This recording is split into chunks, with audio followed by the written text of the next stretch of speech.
Hello everyone, welcome back to my channel. We are reading the book Creation Cries Out, the Mazzaroth, and we're continuing on chapter 8. Before we start, I just wanted to show you guys real quick the foundation of our faith, the zodiac.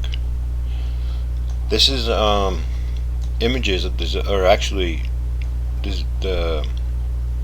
zodiac confirmed going back a few centuries in Israel. The heavenly scroll is literally embedded in marble mosaics on the floor, painted in murals on ceilings as the centerpiece of their faith in synagogues found throughout ancient Israel. I just wanted to show you guys this real quick. This is a synagogue at Harold. Okay, here's another one. Synagogue. I'm sorry, I can't pronounce these that well. At Hamet Tiberias, top section, Ark of Menorah, centerpiece of the Enoch Zodiac. Yeah, you can see here. Absolutely beautiful. Here's another one. Mosaic floor in a synagogue. All have the same images. The Enoch Zodiac painted in the mosaics on ceilings. Looks like an Irish one or something. So let's continue with chapter 8, Righteous Astrology. Just thought I'd share that with you guys. Chapter 8, Righteous Astrology.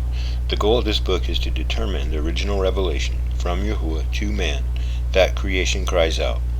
We are doing so by looking further into what is the oldest revelation to mankind, the zodiac. It was Yahuwah the Creator who named the stars, ordered them into constellations, and brings those formations forth by name. Psalms 147. He determines the number of the stars in each constellation, and calls them, the constellations, each by name. Let's take a closer look at the circuit of the sun that David was proclaiming was a bridegroom running the course of a wedding. What is the true message it reveals from heaven, condemning all those who would pervert that message and worship his creation above the Creator, as SHAUL proclaimed in Romans 1. To understand the true meaning of the zodiac, we must know where the circuit or circle of the sun moving through the constellations begins. We, the sons of Yahuwah, know where the story begins, through the prophet Isaiah. Matthew 1:23. Verse 22.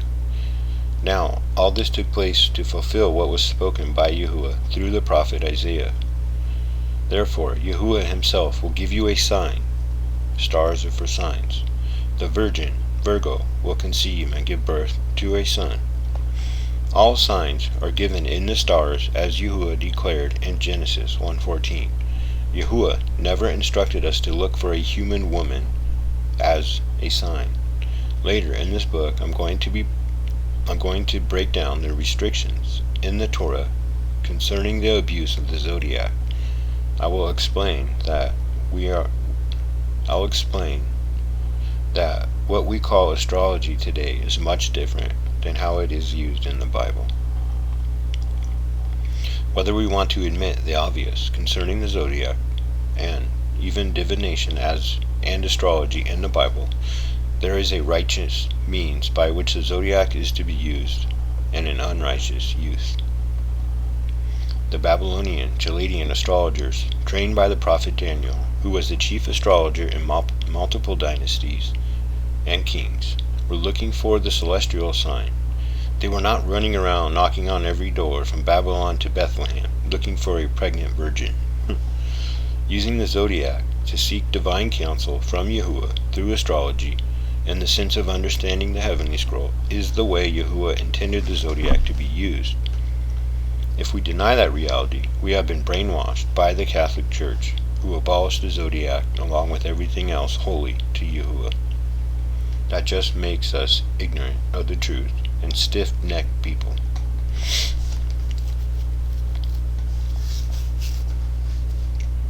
Daniel, the chief astrologer.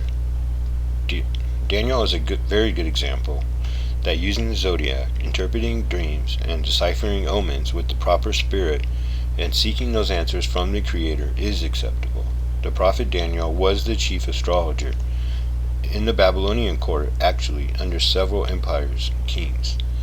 So good was Daniel at this craft of divination, means seeking divine revelation, he was made king of the Chaldeans, who were renowned astrologers dating back to Babylon.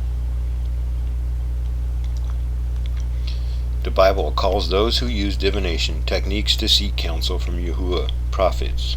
Those who use divination and seek counsel from other gods, false prophets, soothsayers, etc. Daniel was an eunuch. He had no children, heirs. Daniel amassed a fortune serving at the highest levels of multiple empires and kings as their advisor, i.e. chief astrologer. Daniel became the right hand of the kings who deemed Daniel their king by proxy. Daniel was one of the most powerful and wealthy men across several dynasties and kings. Daniel trained the Chaldean astrologers how to properly understand the zodiac and how it foretold the coming King Messiah. He left specific instruction to those in his school of astrology called Chaldean Astrologer how to find the newborn king using astrology and the signs in the sky zodiac, the one defined in Revelation 12, a sign in the constellation Virgo that announced the king, the birth of the king, Yahusha. Astrologers, the only ones to find the king. Daniel's fortune, a king's ransom, literally was passed down through the centuries by the Chaldean astrologers trained by Daniel to give this king's ransom to the newborn Messiah, because Daniel had no heirs. At the time of Yahusha's birth, the Messiah, the Messianic expectations of all of Israel, was at a very high state. They all knew it was time, according to Daniel's prophecies, the Messiah would be born. The priest in the temple of the Zealots, all the people in Israel, and the entire army of Herod, who sought to kill the child, were all looking for the birth of the Messiah. I cover this in great detail in my book, Melchizedek and the Passover Lamb. You could say it was one of the largest manhunts in human history. The only ones to find the Messiah were astrologers. The Bible calls these astrologers wise men, trained by the master astrologer himself, Daniel, and they delivered to the newborn king the wealth of several empires. No one else found him. Not the high priest, not the zealots, not the army of Herod. No one in Israel at all. Only those who knew how to read the zodiac signs found the Messiah when he was born. Yahusha the Astrologer. Keep in mind, when I use the term astrologer here, I am using the proper sense of the word divination, divine revelation, which is seeking divine counsel from Yahuwah, not in the sense we think of in today as fortune-telling. Yahusha shows that he too was an astrologer who understood the meaning of the zodiac properly. He commanded us to seek out the sign of the Son of Man, defined in Revelation 12, among the stars, the same sign that heralded his birth, heralds his return. Interesting. Matthew 24:30. Then will appear the sign of the Son of Man in the heavenly scroll, the visible place in the sky where the stars are located. And then all the peoples of the earth will mourn when they are given spiritual eyes to see the Son of Man coming on the clouds of heaven, the Milky Way of the heavenly scroll, with power and great glory. Yahusha is specifically instructing us to understand and watch for a specific sign in the stars. When that day arrives, Yahusha prophesies that we will be given eyes to see the heavenly scroll. I will discuss this in detail later in this book. Just like the only ones who found the newborn king 2,000 years ago were astrologers, so too the only ones who will know the timing of his return will be astrologers. All of us, you are looking for the sign of the Son of Man, which is a sign in the constellation of the zodiac, known as Virgo, are what we would call astrologers. This sign of a woman giving birth to a son king among the stars, is what Yahusha the Messiah called the sign of the Son of Man in the sky, which is the place where the stars are located. Wow, that's my birthday. It was when the king planet Jupiter moves into the womb of the constellation Virgo. Once Jupiter is inside the womb of Virgo, it goes into retrograde motion and literally bounces around inside the womb of Virgo for exactly 9 months. That is amazing. The exact time of human gestation and pregnancy.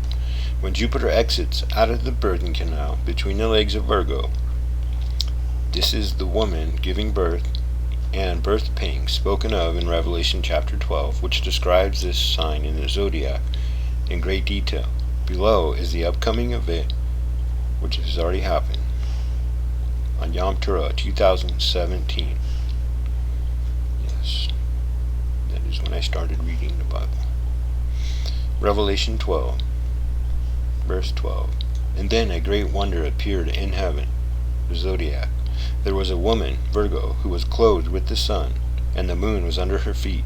She had a crown of 12 stars on her head. She was pregnant, and cried out with the pain because she was about to give birth. The woman gave birth to a son who would rule all the nations with an iron rod, and her child was taken up to Yahuwah and to his throne. Just amazing. What constellation do you suppose the sun is moving through in late September each year when the Messiah was born during the Sukkot? Virgo. That is why Isaiah said, "Behold the zodiac, a virgin shall give birth to a son." This is how the Chaldean astronomers knew when to begin looking for the birth of the Messiah. He would be born in late September when the sun is moving through Virgo, and she would be clothed with the sun, as we see in Revelation chapter 12. They knew the exact year he would be born because of the unique event where the king planet Jupiter moves into the womb of Virgo and spends 9 months bouncing around in retrograde motion. They knew the general timing because he was to be born during the transition from the age of Aries to the age of Pisces. This was the same sign spoken of by Isaiah. Virgo is that woman. Daniel taught the Chaldean astrologers the meaning of the ages and when the next age should occur. So they began looking for the sign of the Son of Man probably around 100 years or so before Yahusha's birth, knowing that that was the timing of the age of Aries transitioning to the age of Pisces. Once they saw that sign approaching, they knew he would be born in the fall around September, the year Jupiter entered the womb of Virgo, with the sun at her back and the moon at her feet. They knew to find him in Bethlehem because it was so prophesied. Micah 5:2. But you, Bethlehem Ephraim, though you are small among the clans of Judah, out of you will come for me one who will be ruler over Israel, whose origins are foretold from old, from ancient times, in the zodiac. Wow, I didn't know that. The sign of the Son of Man. This sign of the Son of Man in the zodiac occurs roughly every 2,000 years, marking what the Bible calls ages. Ages progress backward through the signs of the zodiac. I will discuss ages later in this book. This sign heralded the birth of Abraham around the year 2000 before you know who. The transition from the age of Taurus to the age of Aries. The same sign in the zodiac then heralded the birth of the Messiah 2,000 years later, the transition from the age of Aries to the age of Pisces.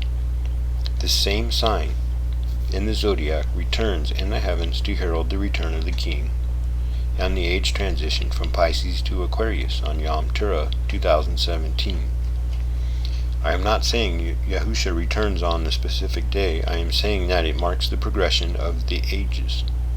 Yahusha said he will be with us until the end of this age of Pisces, and then told us what the sign in the zodiac to look for. So we see Yahusha understood astrology from a righteous standpoint and referred to it quite often, as we will learn in this book. Matthew 28:20, teaching from them to observe all that I have commanded you. And behold, I am with you always till the end of the age of Pisces, the fish. We read in the book of Jasher, the events surrounding the birth of Abraham were identical to that of Yahusha. Jasher 8, verse 1-4. And it was in the night that Abraham was born, that all the servants of Terah and all the wise men of Nimrod and his conjurers came and ate and drank in the house of Terah. And they rejoiced with him on that night. And when the wise men, astrologers, and conjurers went out from the house of Terah, they lifted up their eyes toward the heaven, the zodiac, that night to look at the stars, constellations of the zodiac. And they saw the sign of the Son of Man, and behold, one very large star came from the east, and it ran in the heavens, and he swallowed up the 4 stars from the 4 sides of the heavens. And all the wise men of the king and his conjurers were astonished at the sight, and the sages understood this matter, and they knew its importance, to mark the progression of the age of Taurus to the age of Aries. And they said to each other, this only betokens the child that has been born to Terah this night, who will grow up, and be fruitful, and multiply, and possess all the earth, he and his children forever. And he and his seed will slay great kings, and inherit their lands. Sorry about that. As Bob Wadsworth wrote in the open scroll, the planets were seen rising from the east. The planets and the stars, as well as the sun, rise in the east and set in the west. In their forward movement through the zodiac and against the background stars, the planets move in the opposite direction, from the west to the east. But Venus would have been seen here in the moment as coming from the east, since it's from the east that it was seen rising to the heavens. This is very similar to the description given of the star from the east seen around the time of Yahusha's birth. So, we know who Yahuwah. So we who know Yahuwah know where the story begins in the zodiac. It begins with the constellation Virgo, as that is the sign of the birth of the king. But as we know, the Watchers gave humanity this message contained in the stars as well. Although they corrupted its message, there is confirmation among the pagan religions, showing us they understood there was a message written in the zodiac. Is there confirmation among those earliest pagan, sun-worshipping religions that the story begins in Virgo? Did the Watchers tell them where the message begins and ends in the constellations? Yes, it is called the Sphinx. There is a reason why these ancient peoples build massive monuments to the Sphinx. The Sphinx represents the beginning and ending point of the plan of salvation foretold in the heavens. Yes, the pyramids are a big clock. While we have Yahuwah telling us where the story begins, with the sign of the Son of Man, or Virgo, giving birth to Jupiter as a sign, the ancients had the Sphinx. The meaning of the Sphinx. The zodiac is a circle. In order to accurately decipher the message of the zodiac, we must know from which sign or constellation the story begins and ends. The Sphinx provides the clue where the zodiac story begins and ends. It is a story told by the son of Yahuwah's son throughout the course of a year, as the sun travels through the sky, like David proclaimed in Psalms 19. The sun runs its course like a strong man or savior, and like a bridegroom receiving his bride. The ancients left us the key to this puzzle in the Sphinx. The Sphinx is this mysterious mythical figure that is half woman and half lion. Obviously, the importance of the Sphinx is to the beginning of cultures of humanity cannot be understated. They made monuments that to this day survive them as a message to all mankind. Yeah, it is amazing. Notice the picture on the right of man listening as the Sphinx whispers a secret message. The Sphinx is a combination of the two signs where the story begins and ends. It begins with Virgo, the virgin woman, and ends with Leo, the lion. Wow, that is